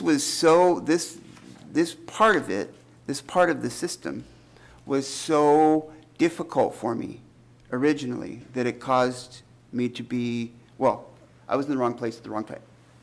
And let me take responsibility for it. It was difficult for me and I made bad decisions. How about that? It was difficult for me, I made bad decisions, and so I need to be very, very, very aware of what my recovery requires. My recovery is first, right? I have nothing to give anyone if I'm not, and I can't put myself in any environment. So should my wife relapse, we're not together, not cohabitating. There's rules on cohabitation. There's rules on that. And this is a foregone, agreed on thing. So I think that it's an excellent question, you know, because it was another thing I needed to work on in therapy early on, you know, a kind of a codependent nature, but that really needs to be, which is a subclinical term, you know, but really there's a sense there of everything being very gray when you're in the system yourself. Like you can give people advice, like you should leave, but you're like, you should put them out. But when you're in the system, it's very gray, right? So you have people that can tell you, you should leave. You have those people around you. And I hope that answers your question. It kind of alleviates some of the anxiety. Because I feel very, very strongly about this. This is very, very important, right? My recovery comes first. It comes before everything. Okay. Everything. So the clarity is, if she relapses, you would leave the house and you have a place to go and you have a plan until her sobriety, until she's sober again. Yes. Is that accurate? We would not be yes, I would leave the house. Okay. All right, thank you. Absolutely. Absolutely. Any further questions? Yes, Alex Kim, public member. So you mentioned to the attorney on your right about the trigger mechanisms. You mentioned about being overwhelmed and stress. So I was going back to the time when you went on their honeymoon on a cruise. I know that I've been on cruises myself, and there's a lot of fun, excitement, fine dining. Would you consider temptation as something that caused you to relapse? There's a lot of, positive emotion, a lot of fun things happening, but I was thinking if that you were overwhelmed with pleasure, or? Yeah, right. No, at that point, I just, okay, fair enough. I think that if somebody's not in recovery, right, they're just abstinent, they're not working a program, and they get a craving, it is much better for them to be not on a boat where there's lots of alcohol, right? Lots of alcohol everywhere, and everybody's, just, it's like, woohoo, right? And that's like not a place for people in recovery. Like they have meetings on boats, friends of Bill, right? They do all that. But that wasn't what we were about for some reason. We were like on top of the world, but there was, I don't know, I could call it a spiritual attack. I don't know. It's very, when we look back at it and unthread it, what we were was unprotected. And we are people with the disease of addiction. And we were unprotected. Right, we put ourselves in that, in blatant disregard for what could happen, right? Like I wouldn't do that today, I wouldn't go, right? When we talk about triggers, like a trigger, we think about a trigger as something that pops into the mind, then there's a thought, it goes trigger, thought, craving, and then relapse behavior. So trigger is like a billboard with a beer on it, like an ice cold beer. But it doesn't, the thoughts that come with me with that kind of thing are not the same as like stress, where I have an emotional relapse back to an older kind of behavior, less tolerant, you know what I mean? I think that that's important when I talk about triggers. What my relapses are today have to evolve from just using drugs. Like I haven't used drugs in 6 years, but I still go to meetings. So obviously I'm treating something different than just drugs, right? And it outlines a spiritual way of life. So, Sure. I hope that answers your question. Yes, it does. Second question, you mentioned about your 6-step, the most toughest part of the 12-step program, For you me. and God. So, I'm a believer myself, and can you kind of elaborate on that part just briefly? Sure. What makes it very tough? Well, the first step, we just simply admit something. The second step, we come to believe. In the third step, we make a decision. In the fourth step, we take an inventory, we do some writing. In the fifth step, we talk about that with our, but in the sixth step, it's an internal canvas about your character defects, right? And so it's about being willing to, and the seventh step too, they're in tandem, because the seventh step is humbly ask him to remove all of our shortcomings, right? So this is you, this is me and God being able to remove those character defects from me. That's the only, as if only God can do that if I, listen to what he wants me to do and behave a certain way. There's a behavioral compliance. Other than that, after that, the eighth step, we make a list of all the people we harm. The ninth step, we become willing. And 10, 11, and 12 are about maintenance, So the sixth step is really not something anyone else can help you with. It's you working on you, like manipulation.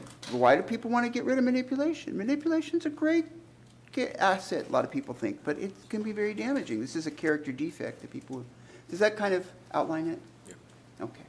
Thank you. Sure. All right. Closing statement? No, Your Honor, no, thank you. In conclusion, Mr. Dawson? No, thank you. All right, and just as before, as I believe you heard, the board will be in closed session later today to consider the petition, and in that, the decision will be drafted and then received in September. Okay? Okay, great. Thank you so very much. for that. The matter is submitted and the record is closed. take If you'd like this? to wait a second, I can get you a copy of the Just wait. court form, and then we'll take a copy of that. Okay, I'm sorry. Just wait a second. She's going to give you a call.